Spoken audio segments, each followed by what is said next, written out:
오늘 주일 메시지는 진심으로 전심으로 한 영혼을, 똑같아요. 진심 전심, 저한테는 두 개 같은 의미입니다.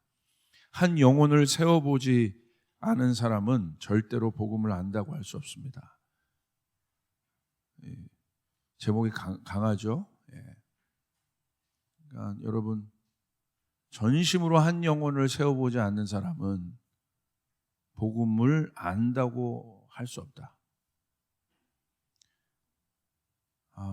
본질에 대한 고민들이 많죠.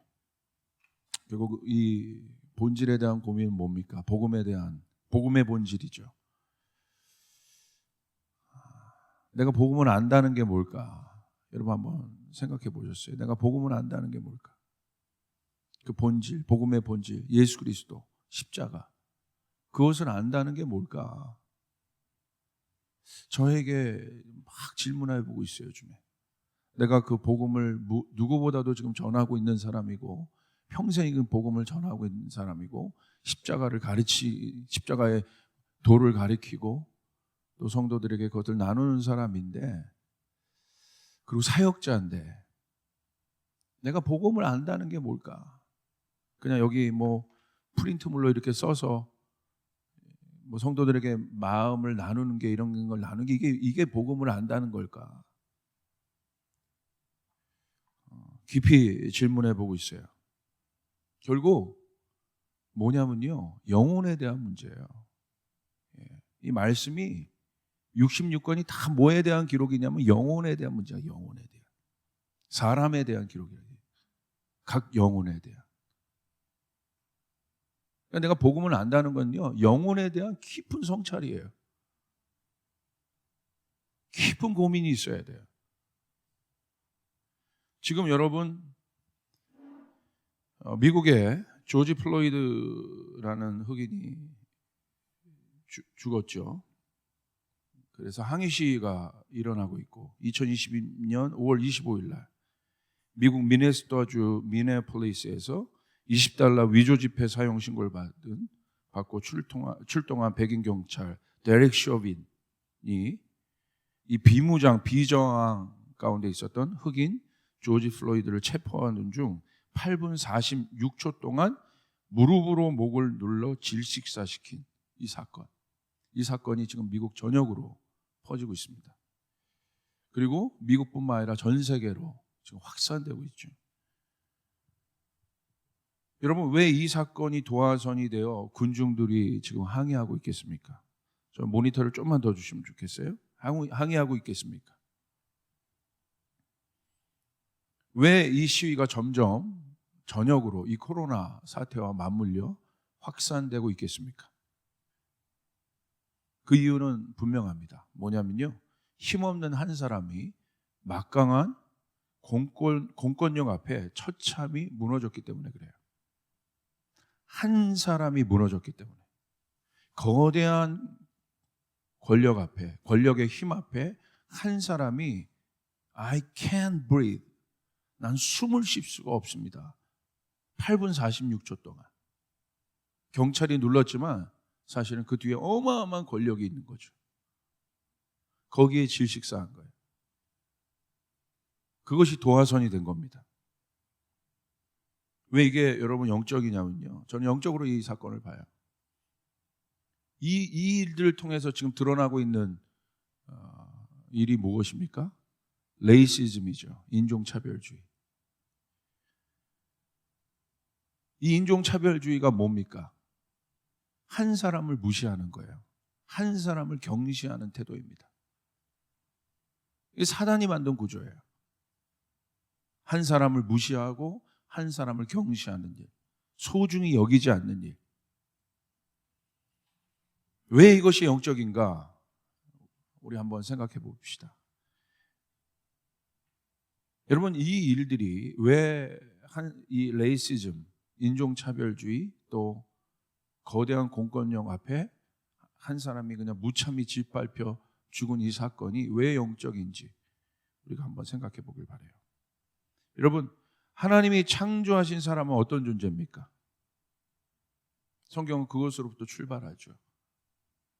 하나님이 누군지를 말씀하세요. 하나님이 창조주시고 그 하나님의 천지를 창조하시고 우리 인간을 지으십니다. 우리 인간을 지으실 때 어떻게 지으십니까? Image of God. 하나님의 형상으로 우리를 지으셨어요.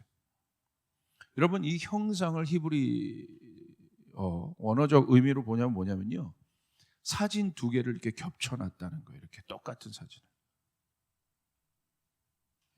그러니까 여러분 기름종이에 어떤 것을 대고 그릴 때 이렇게 똑같이 그리잖아요. 똑같이. 그런 정도가 아니라 아예 똑같은 사진 두 장을 겹쳐놨다는 거예요. 이게 이미지예요. 이미지. 그러니까 우리가 그런 존재라는 거예요. 성경은 우리가 한 사람이 얼마나 가치 있는 존재라는 것을 우리에게 알려줘요. 이 정체성에 관한 거죠. 아이덴티티. 우리가 누군가. 모든 사람들에게 있어서 가장 근본적인 질문. 우리가 누군가. 근데 성경은 그것을 명확히 해요. 우리는 하나님의 형상이다. 하나님의 형상이란 건 무엇입니까? 우리가 얼마나 가치 있는 존재인가. 그래서 예수님이 오신 거예요. 가치가 있기 때문에. 그 가치는 이렇게 설명할 수가 없죠. 그 가치를 설명할 수 있는 건 사랑밖에 없죠. 사랑.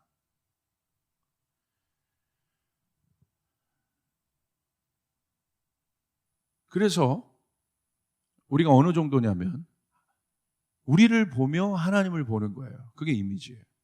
그러니까 여러분, 진짜 하나님의 사람을 보고 진짜 신앙인을 만나면 사람들이 뭐라고 고백합니까? 야, 너 보니까, 네가 믿는 하나님을 내가 보니까 진짜 하나님 믿는 것 같다.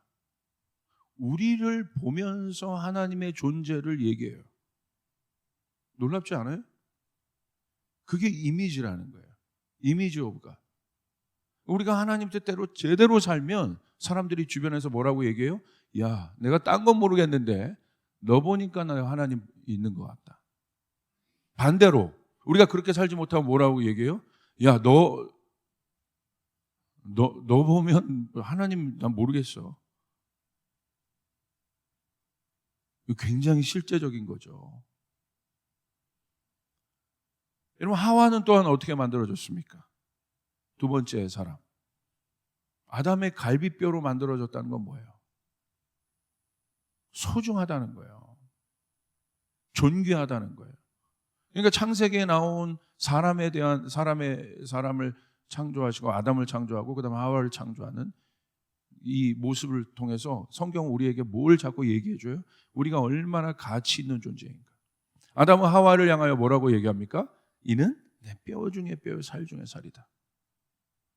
얼마나 하와가 존귀한 자임을 아담이 고백합니까? 이런 하나님의 사람을 사탄이 철저히 파괴했습니다. 그 증거가 뭡니까? 그 파괴의 증거.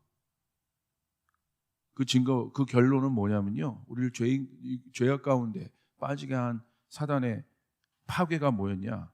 우리가 파괴되었다는 건 뭐냐? 그게 뭘로 나타나냐? 그것은 자신을 하찮게 여겨요, 사람이. 그때부터. 그렇게 존귀한 자인데 아담 스스로가 자신을 하찮게 여기기 시작해요. 그리고 아담과 하와가 서로를 존귀히 여기지 않아요. 자기 스스로를 굉장히 낮게 평가합니다. 한 번도 그러지 않았어요. 소중히 여기지 않아요. 자기를 소중히 여기지 않아요. 그 열등감으로 반영됩니다. 창세기 3장 7절 8절 보세요. 반복되는 단어들이 있어요.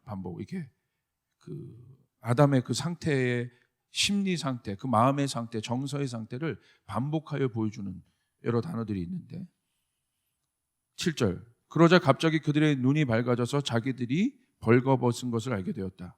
그래서 그들은 무화과 나무 잎을 엮어서 치마를 만들어 몸을 가렸다. 그날 저녁 날이 서늘할 때에 아담과 그의 아내는 여호와 하나님이 동산에서 거니시는 소리를 듣고 그분의 낯을 피하여 동산 나무 사이에 숨었다. 벌거벗었다.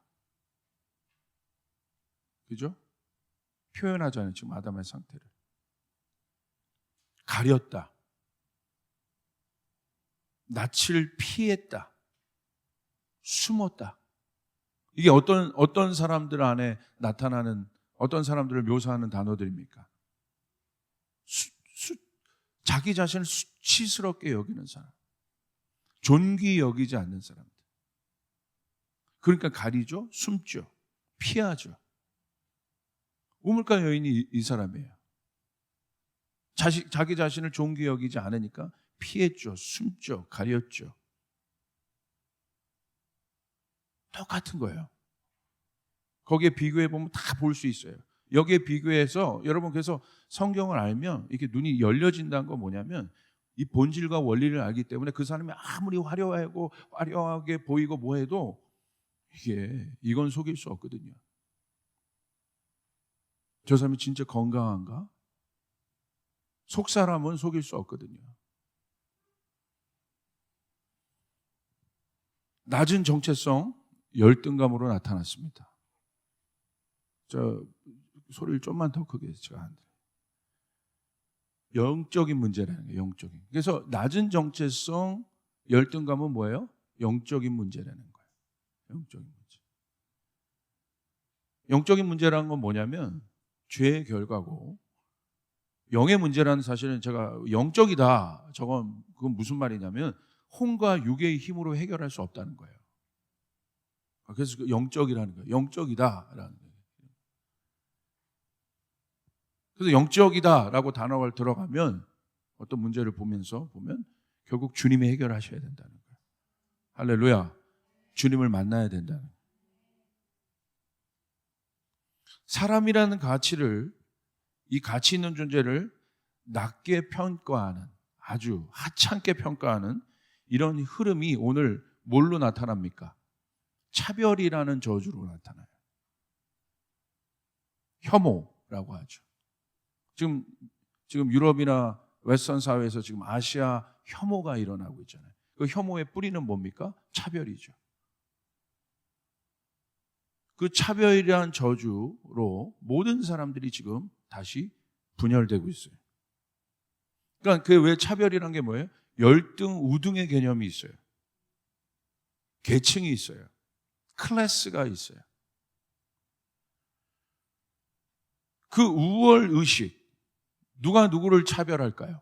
우월하다고 생각하는 사람이 하찮은 사람을 차별하는 거예요. 하찮게 여기는 거. 그게 차별이에요.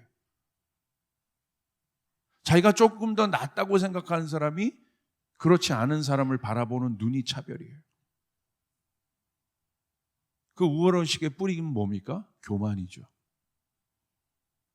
흑인은 백인보다 미개하다, 열등한 존재이다. 하나님은 한 번도 그런 적이 없고, 하나님 우리를 바라보실 때 image of God, 하나님의 형상이다 라 말씀하셨는데, 이게 다 뭡니까? 거기서 나온 것들이에요. 사단의 죄, 사단이 풀어놓은 사단의 구조, 죄의 구조 안에 있는 것들입니다. 교만은 뭡니까? 하나님 교만을 제일 싫어하신다고 그랬죠? 교만은 하나님과 자신을 비교해요. 자신을 열등하게 바라본 사단의 본성이에요. 당연히 열등하죠. 하나님을 바라보는데.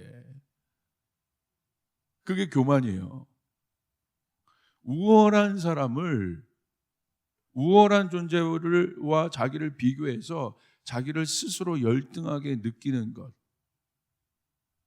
그 열등감이 교만입니다. 근데 그 열등감이 사단의 본성이라는 거예요. 그래서 어떻게 하기로 결정했습니까? 열등하기 때문에 뒤집어 엎으려고 하는 거예요. 반역하는 거죠. 우월한 존재가 되기로 결정해요. 그래서 반역을 감행합니다.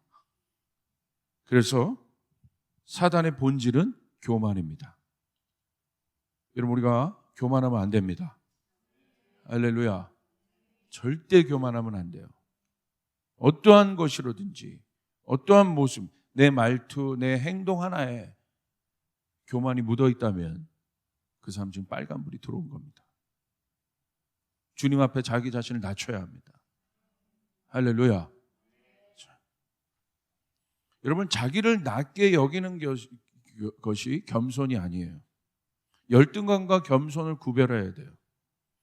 성경에서 말하는 겸손은 자기를 함부로 가치 없게 하찮게 여기지 않아요.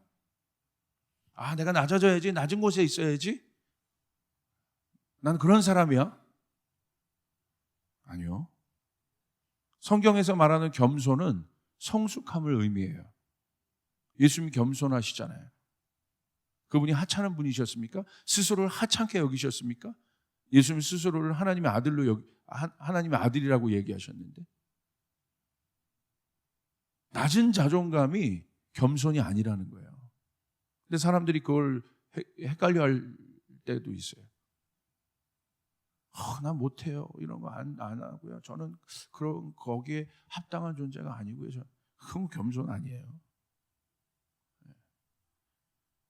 성경에서 말하는 겸손은 성숙함이에요.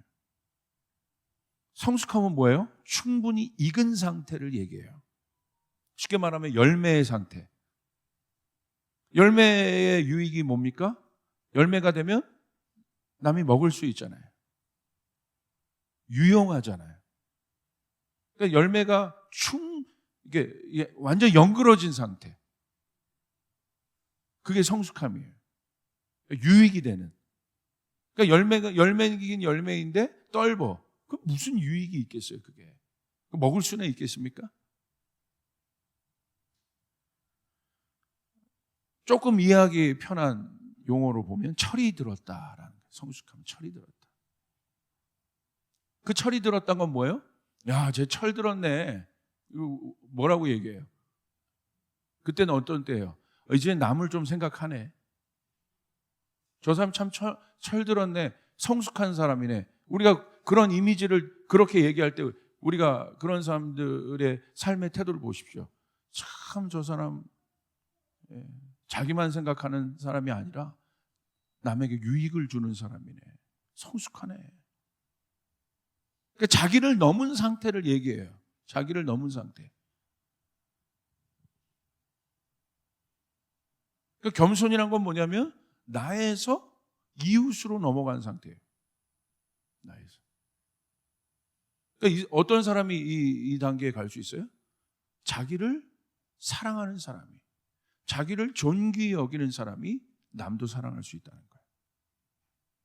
자기를 존귀히 여기지 않는 자가 남을 사랑할 수 있겠습니까? 제가 이건 정말 100% 개런티 하는데 절대 열심으로는 사랑할 수 있지만 무너집니다. 자기를 존귀히 여기지 않는 자가 어떻게 남을 사랑할 수 있겠어요? 그냥 원리적으로 논리적으로도 안 맞아요. 척하는 거예요. 예수 만나고 변하는 건 뭐냐면 정체성의 변화잖아요. 다시 태어나는 거.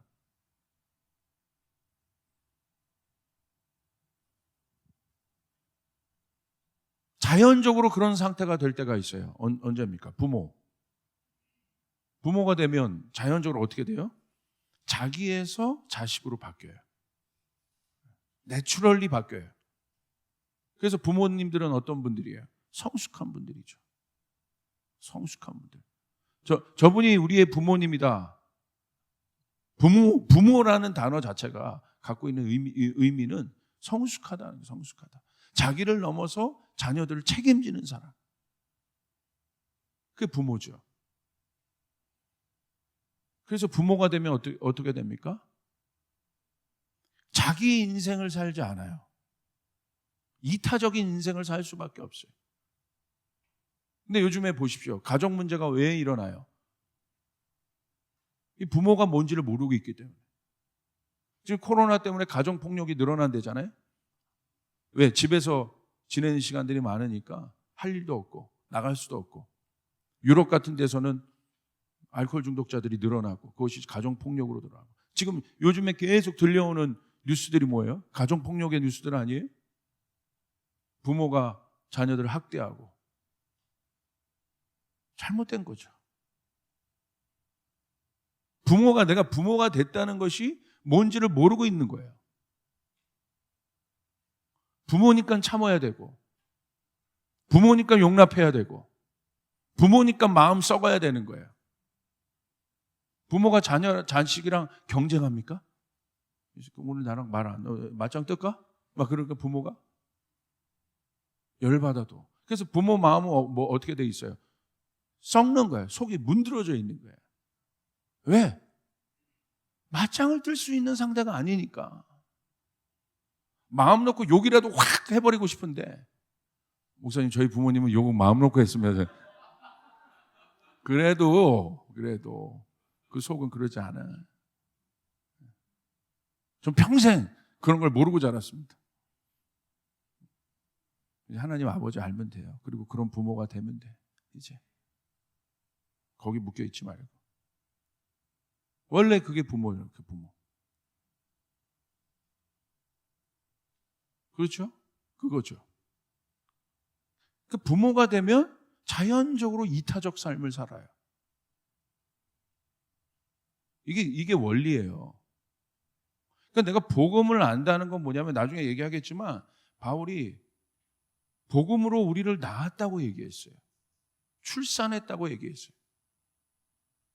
그러니까 내가 복음을 안다는 건 뭐냐? 부모가 된다는 거야. 부모의 위치에 간다는 거예요.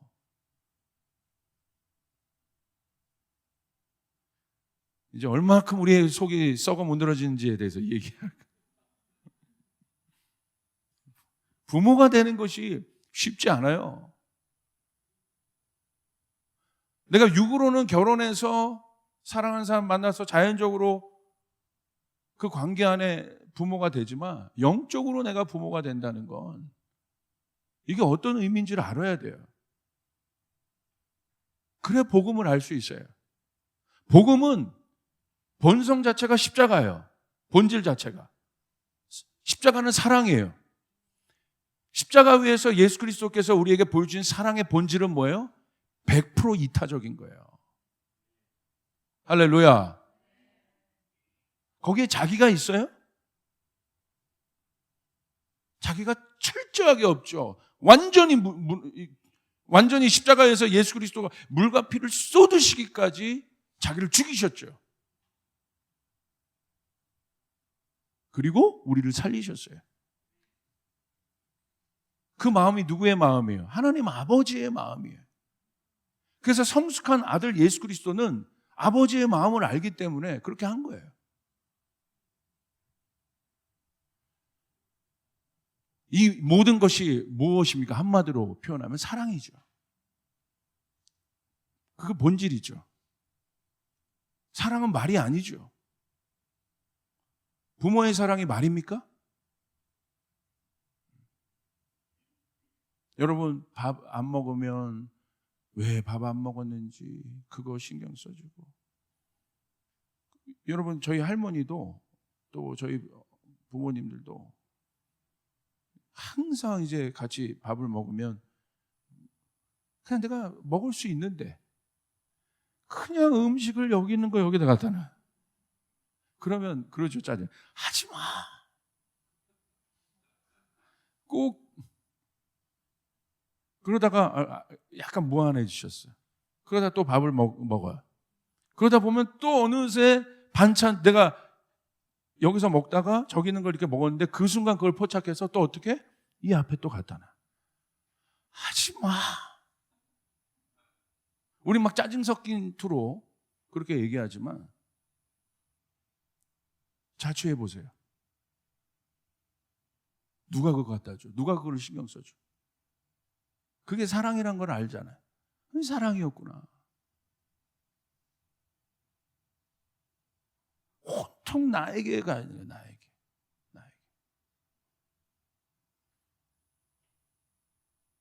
내가 복음을 안다는 건 성경 지식 전해주는 게 아니라는 거야, 이게.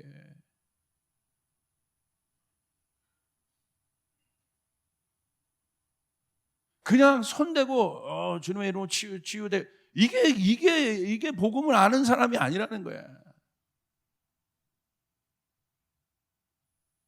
우리가 다 뭐에 대한 겁니까? 영혼에 관계된 거예요. 영혼에 관계된 거예요. 예배도 마찬가지인 거예요. 영혼에 대한 갈망이 내 안에 있느냐. 영혼에 대한 간절함이 내 안에 있느냐. 그것이 아버지의 마음이니까. 오늘 우리가 그렇게 말씀 전하고 그렇게 예배할 때 사람은 변해요. 할렐루야. 그게 복음이에요. 그게 십자가고.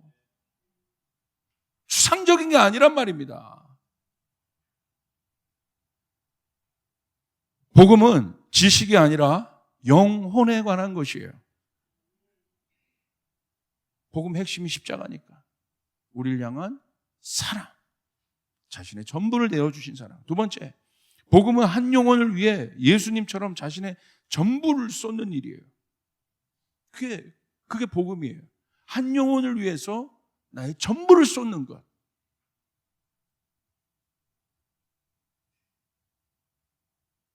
그게 십자가에서 우리에게 보여주신 복음의 진수고 바울은 이것만 알겠다고 했어요. 그러니까 디모데 같은 사람 키운 거예요. 수많은 제자들 키운 거예요. 결혼 안 했지만 복음이 뭔지를 알기 때문에. 세 번째, 복음은 한 영혼을 온전히 강건하게 세우고자 하는 부모의 마음이에요. 그냥 말씀 전하고 끝나는 것이 아니라 어떻게 해요? 태어났으면 그때부터 돌보고 온전히 설 때까지 보살펴주고. 그것이 부모죠. 복음의 본질은 한 영혼을 구원하고 섬기고 제자로 온전하게 양육하는 일이에요. 한 사람을 세우는 일. 한 영혼을 세워보지 않은 사람은 복음의 본질을 절대 알 수 없어요. 알 수 없어요. 다 놓고 얘기해요.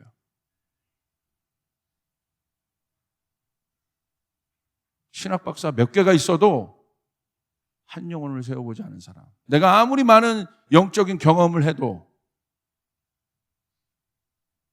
사역이 어마무지한 사역을 했어도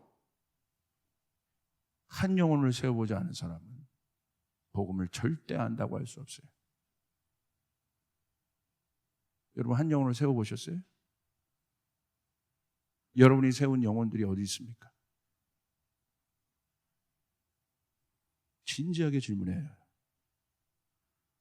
고린도전서 4장 14절 15절 여기 이렇게 기록되어 있어요. 내가 너희를 부끄럽게 하려고 이것을 쓰는 것이 아니라 오직 너희를 내 사랑하는 자녀같이 권하려 하는 것이라.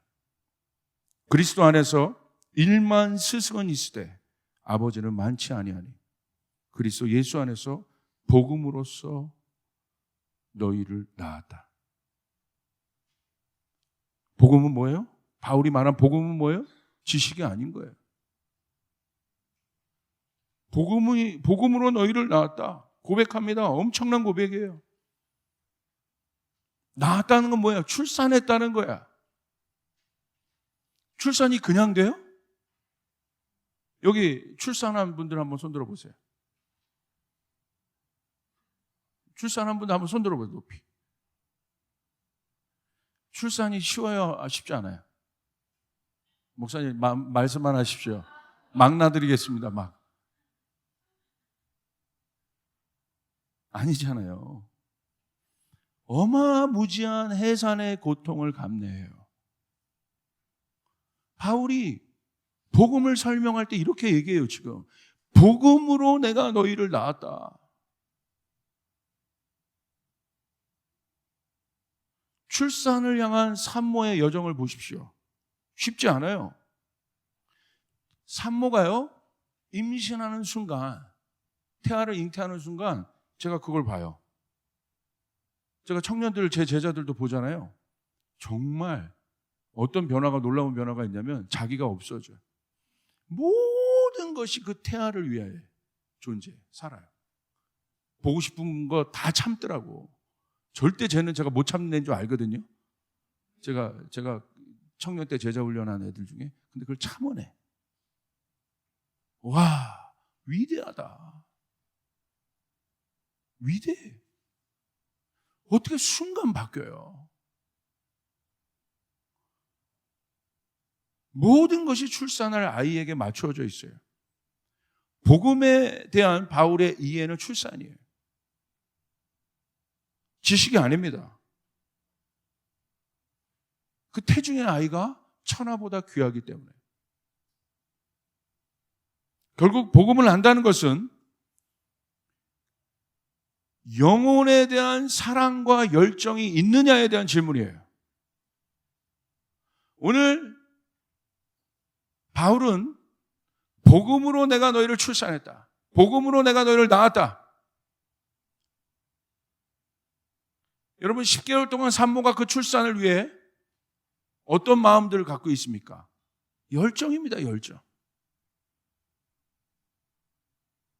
출산을 완수하게, 성공적인 출산을 위해서 아침에 일어나면서부터 밤 잘 때까지 자기가 잉태한 영혼을 두고 어떻게 합니까? 열정을 쏟아요. 다 부어내요.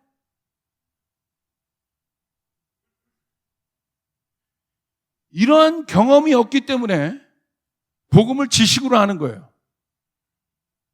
그러니까 능력이 없는 겁니다. 할렐루야.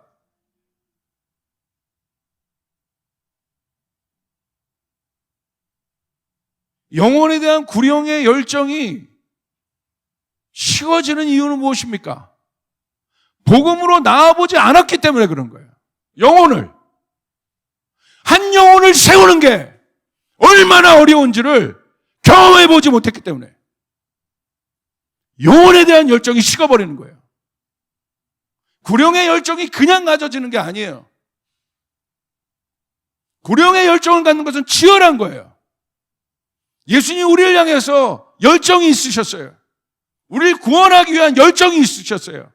우리를 세우기 위한 열정이 있으셨어요. 예수님의 삶이 얼마나 치열했습니까? 목사님, 구령의 열정이 식은 것 같은데요? 왜 식은 줄 아세요? 영혼을 향해서 달려가지 않아봤기 때문에. 영혼을 섬겨본 경험이 없기 때문에. 영혼을 세워본 경험이 없기 때문에. 부모가 내 자녀에 대한 열정이 식을 수 있습니까? 식을 수 있어요? 그건 본능적인 거예요. 영적인 것도 본능에 관한 것이에요. 해보면 나와요. 할렐루야. 안 해봐서 안 나오는 거예요. 청년들이 결혼해서 애를 낳고 아이를 키워요. 해봐서 아는 겁니까? 쉽지 않죠. 그런데 하면서 생기는 거예요. 어떻게 가만히 있는데 복음을 할 수 있습니까? 한 영혼을 섬기면서 내 마음이 썩어 문드러져 본 경험이 없는 한 그 사람은 복음을 안다고 할 수 없어요. 말 조심해야 돼요. 함부로 말하면 안 돼요. 오늘 바울이 뭐라고 얘기했습니까? 일만 스승은 많나? 그리스도 예수 안에서 아버지는 많지 않다. 다 스승의 위치에 있습니다. 스승은요, 계약적 관계야. 포기해도 돼. 야, 내가 너 이제 가르치는데 힘들다. 딴 선생님한테 가. 스승은 그렇게 얘기할 수 있어요. 근데 아버지는 그렇게 얘기할 수 없어요. 저는 질문해 봤어요. 나는 스승인가 아버지인가?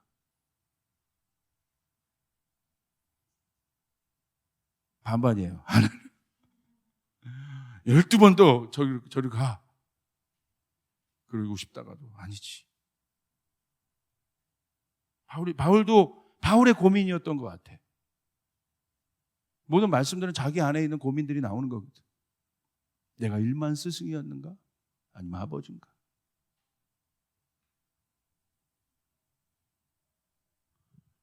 진짜 여러분 영혼에 대한 열정이 있는 상태가 어떤 상태냐면 진짜 사랑은 뭔지 아십니까?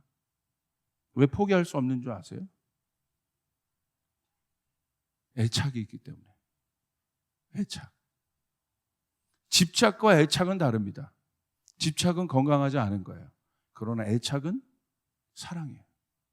애착은 포기할 수 없는 마음인 거예요. 그러나 그 안에 그 애증 관계들이 애착이에요. 근데 집착은 자기중심적이야.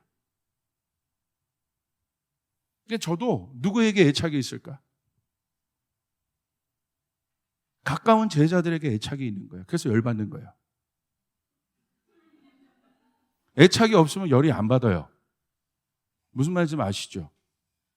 여러분 연애할 때 왜, 또 여러분 남편, 아내, 또 자녀들에게 왜 열받아요? 애착이 있기 때문에 열받아요. 떠나. 그냥. 그럼 뭐가 열받아? 안 만나면 끝이고 안 보면 끝이지. 나 너 당신 안 봐. 끝나지 그럼. 그 뭐가 힘들어요? 안 보면 끝인데? 내 애착은 뭐예요? 안 볼 수 없는 거야. 쏟아 부은 상태. 그러니까 제가 누구에게 애착이 있겠어요? 제 제자들에게 애착이 있어요. 똑바로 못하면 열받아. 왜? 그 관심이 막 내가 못하는 것보다도 막 집에 와서 밤잠을 못 자. 왜 예배를 저런 식으로 드리지? 왜 하나님 앞에 저렇게 갈망하지 못하지? 밤잠을 못 자요. 내 문제가 아니라. 하나님이 지금 이걸 말씀하고 계신데 이 단계를 좀 뛰어넘어야 되는데 왜 아직도 여기서 이러고 있지? 해보면 되는데. 그만하겠습니다. 진짜. 그런데 관심 없으면 얘기 안 해. 얼마든지 그렇게 할 수 있죠. 얼마든지. 그래. 뭐. 예수님 보십시오. 제자들을 향한 애착이 있으셨어요. 제자들을 데리고 가시면서 예수님의 온통 눈은 무리가 아니라 제자 한 사람. 예수님 데리고 가십니다. 겟세마네에서 부탁해요. 예수의 마음은 함께 좀 동참하자는 거야. 이곳에 뛰어들자는 거야 지금. 근데 제자들이 이게 있어. 알겠습니다. 그래서 갔는데 어떻게 해요? 좀 기다려서 나를 위해서 좀 중보해줘. 자, 화이팅이다. 깨어서 예수님 죽기 살기로 기도하고 오셨는데 여기서 뭐 하고 있어요? 자고 있는 거야. 예수님 거기서 뭐라고 얘기하세요? 됐다. Enough. 잘 것도 아셨겠지만 예수님 부탁하신 거예요. 해냈으면 좋았겠지. 그리고 또 데려가세요. 그게 애착이에요. 자, 참나. 자고 있었어? 이제 끝이다 너나. 그렇게 하지 않으셔. 이건 애착이 아니에요. 사랑은 애착인 거예요. 여러분 뭐를 좋아하는 사람들 보십시오. 준하 형제 좋아하는 것들이 있지. 애착이란 말이야. 그게 애착. 꼭 갖고 싶은 거, 꼭 하고 싶은 거 막 소중히 여기고. 내가 애착이 있는 물건은 누가 건들면 뭐 어떻게 막 화가 나잖아. 이거 아니지.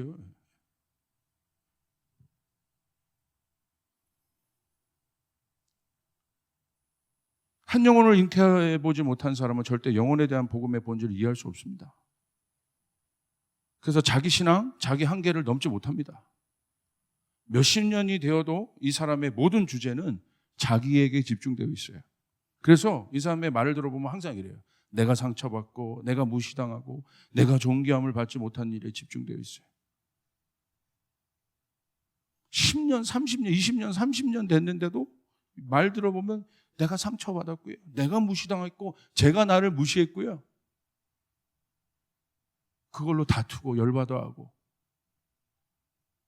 내가 어떤 타이틀을 갖고 있건 없건 관심도 없는 거야. 그것 때문에 이 사람이 날 무시해? 아니면 반대로 나를 높여요. 나의 영향력을 확장시키고 나를 주목하는 위치에 두기에 노력합니다. 영적 원리로 보면요. 왜 그러냐 이런 현상이. 육이 강해지면 자기를 집중하고요. 영적이면 이웃을 집중해요. 자기를 넘어요. 제가 계속해서 저희 조이풀교회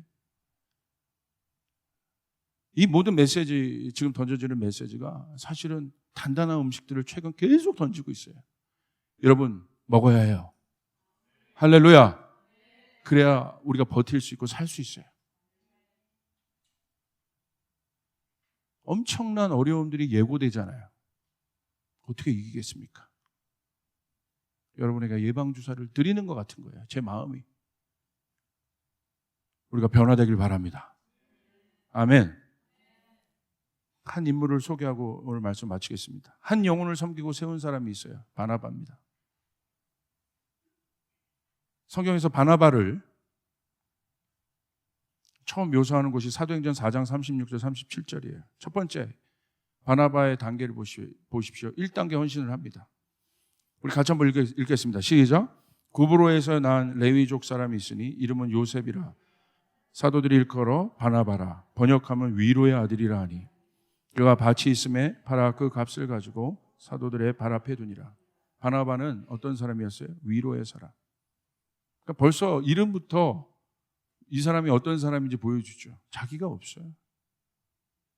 첫 번째, 어떤 단계? 여러분 예수 믿고 어떤 단계에 가게 되느냐? 무리에서 이제 변화되고자 하는 갈망을 갖는 사람들이 일어나요. 그 사람들이 뭐냐면 제자 되고 싶습니다. 우리 조이풀 교회는 1단계를 잘 걸어왔어요.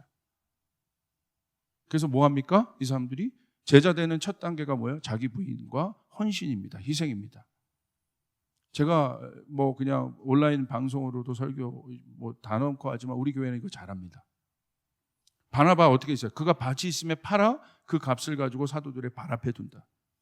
자기 것을 내어놓고 정말 저희 교인들 이건 대단합니다. 보통 헌신들이 아닙니다. 제가 자랑스러워하는 부분들이에요. 정말 힘써서 자기 것들을 내놔요. 이게 우리 교우들이에요. 자, 여기까지입니다. 두 번째 단계를 선포하는 거예요. 이제 우리 조이풀 교회의 두 번째 단계를 선포하는 것입니다. 우리 리더십들부터, 할렐루야, 국장님들부터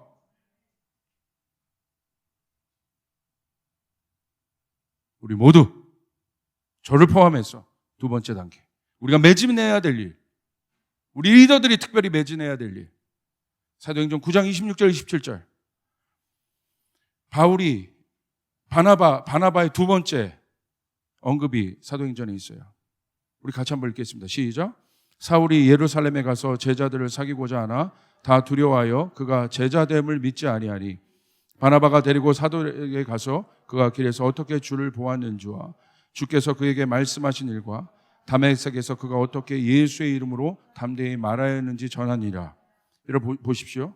바나바의 여정 안에 나타난 이제 바나바가 업그레이드 되는 순간, 두 번째 단계.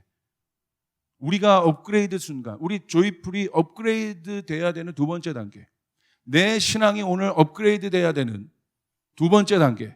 사역자건 목사건 간사건 내가 국장이건 리더가 할 것이 우리 모두가 업그레이드 돼야 되는 두 번째 단계. 아멘으로 화답합시다. 아멘으로 화답합시다. 반드시 이거 해야 돼요. 이 두 번째 단계로 들어가야 돼요. 아멘. 바나바의 두 번째 단계는 무엇입니까? 사울이 있어요. 근데 사울이 어떤 사람이에요? 예수 믿는 자를 죽이고 핍박한 사람이에요. 26절에 보니까 예루살렘에 가서 제자들을 사귀고자 하나 사울이 다 두려워하고 그가 제자됨을 믿지 않아요. 그러니까 망나니 같은 여전히 사람들 앞에 그런 존재야. 야, 너 사울 알아? 너 쟤 만나? 뭐 이런 사람이에요. 여러분, 너 누구 알아? 걔 어떻게 만나? 걔 어떻게 사겨? 이런 존재야. 바나바가 어떻게 했습니까? 바나바가 데리고 사도들에게 가서 그가 길에서 어떻게 주를 보았는지와 주께서 그에게 말씀하신 일과 담에게서 그가 어떻게 예수의 이름으로 담대히 말하야 했는지를 전한다. 바나바가 어떻게 합니까? 사울을 대변합니다. 이미 뭐가 있었던 사울을 대변하는 것이 아니라 가장 연약한 단계에 있는 사울을 대변합니다. 자, 여러분 주목할 것은 이겁니다. 바나바의 위대함. 바나바가 나서서 사울을 세우는데 사람들은 자신의 시각으로 사울을 보고 평가해요. 근데 바나바는 뭐라고 얘기해요? 주께서 어떻게 주를 보았는지, 누구를 매개체로 넣었고, 그리고 주님께서 그에게 뭐라고 말씀하셨는지. 너희들이 그렇게 말한다 할지라도 주님이 그 사람을 사울을 어떻게 말했는지 주님의 시각으로 사울을 봅니다. 이게 복음이에요. 이게 복음의 눈이에요. 할렐루야. 주님이 우리를 어떻게 보셨습니까? 나 같은 목사, 정말 이런 말씀 준비하는 것이 제일 두려운 사람이에요.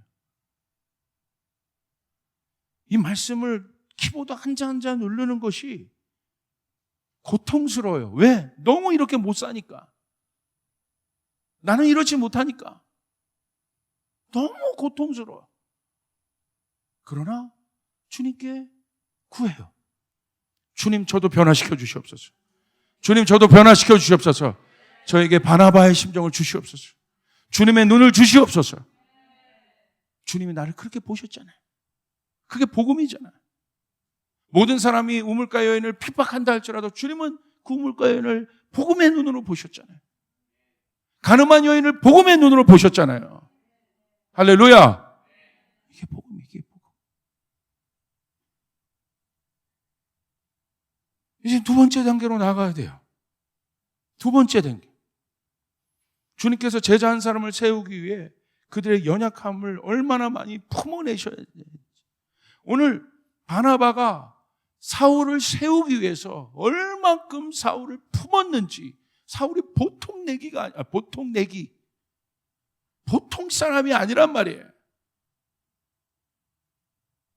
여러분이 오늘 여기까지 쓰기에 누가 여러분을 품었을 거 아닙니까? 아니에요, 목사님. 저는 스스로 섰습니다. 쫓아가겠어. 나는 보통 내기가 아니다. 그거를 내가 안다. 여러분, 여기 조 목사는 보통 내기 어마어마한 정말 괴수. 주님 안 만났으면 전 괴물 됐을 거예요. 머리도 좋죠? 얼굴도 잘생겼죠? 축복이 있을진데. 괴물이 됐을 거래요. 괴물이. 이런 나를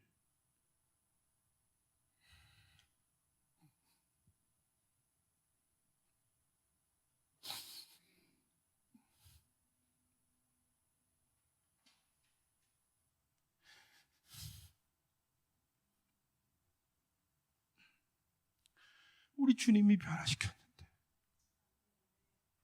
그리고 변화되고 싶은데,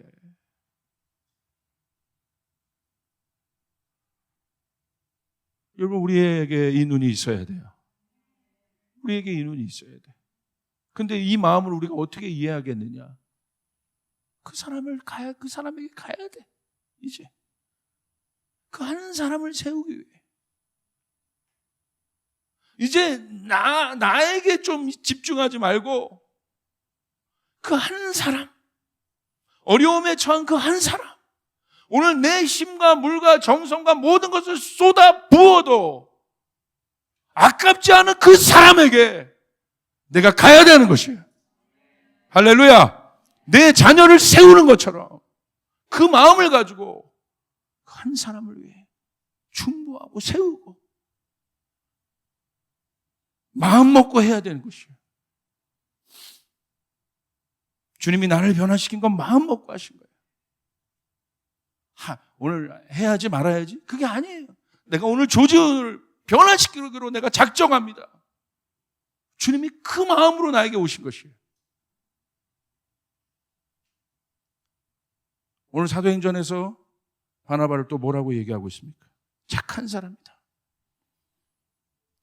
여기서 말하는 착한 사람은요, 어떤 사람이에요?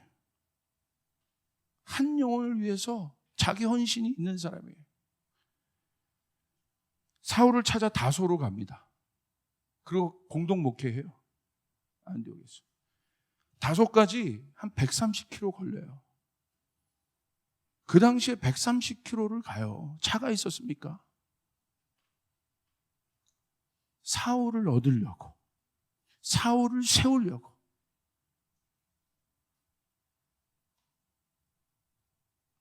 여러분, 착하다는 것이 뭐예요? 우리가 보통 저 사람 착하다고 말하는 사람의 특징은 남을 위해 사는 사람이에요. 아, 착하네. 착해. 남을 위해 양보와 희생을 하는 사람이에요. 우리에게도 바나바의 착함이 필요합니다. 남을 세우기 위해 가장 중요한 성품이에요. 착하다. 착하다. 결국 바나바는 사울을 세웁니다. 근데 어디까지 세워요? 1인자로 세워요. 제 자신이 2인자가 되고 바나바가 1인자가 됩니다.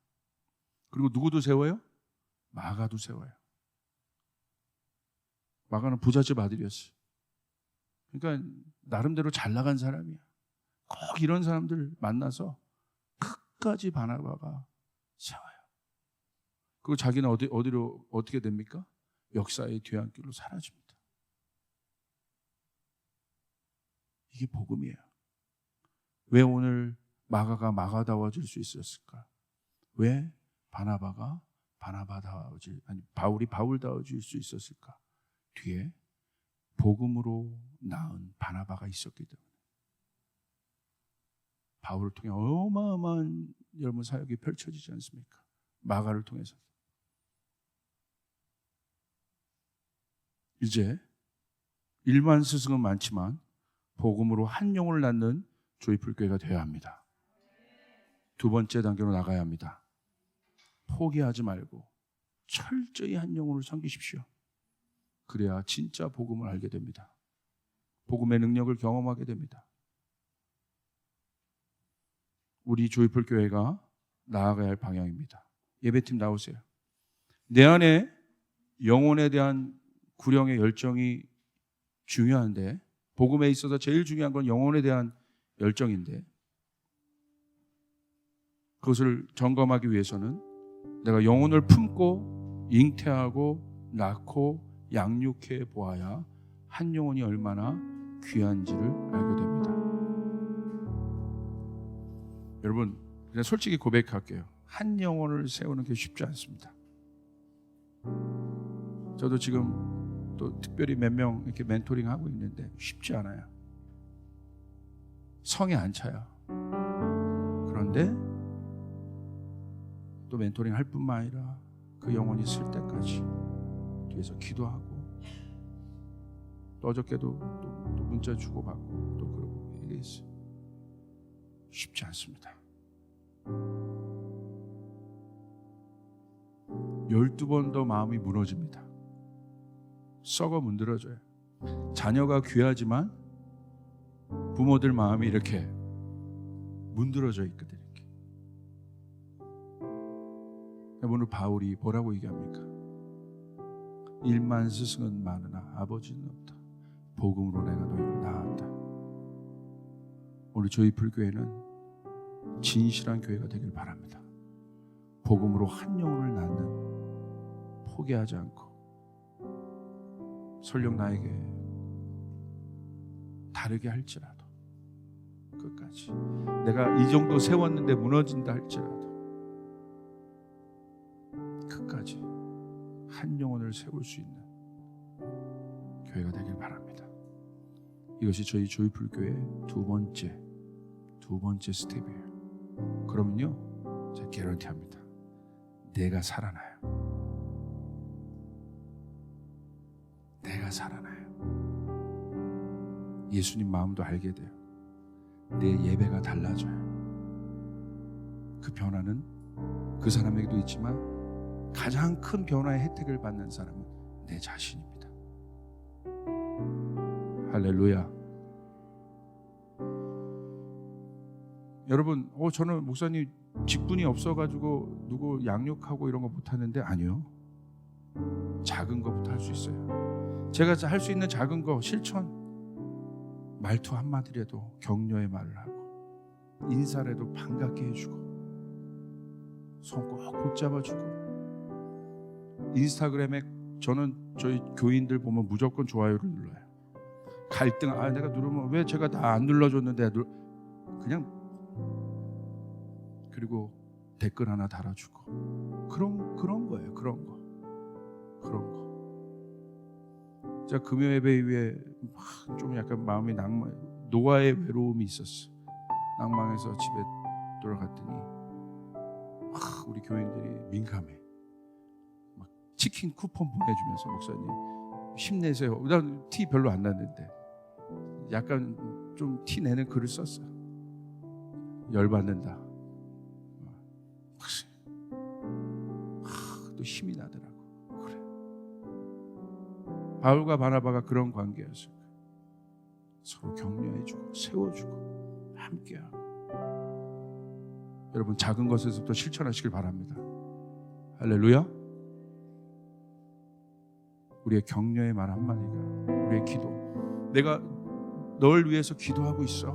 그냥 예배팀 리더가 오늘 예배팀 모이는데 몇 시에 모여 이거 말고 그냥 단체 문자 말고 개인적으로 누구누구야 이름만 바꾸지 말고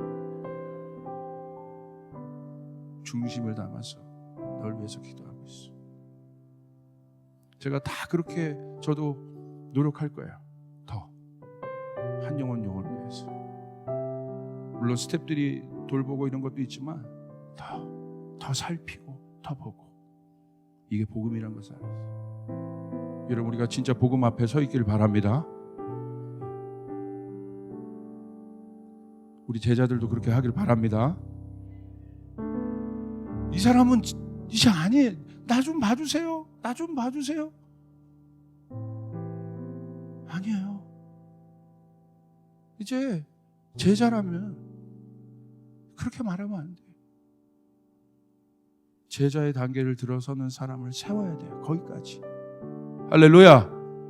누가 보든 안 보든 그 한 사람을 품고 똥기저귀 갈아치우고 먹이고 세우고 또 넘어져도 또 세우고 그래서 제자의 길에 갈 때까지 여러분의 도움이 필요합니다.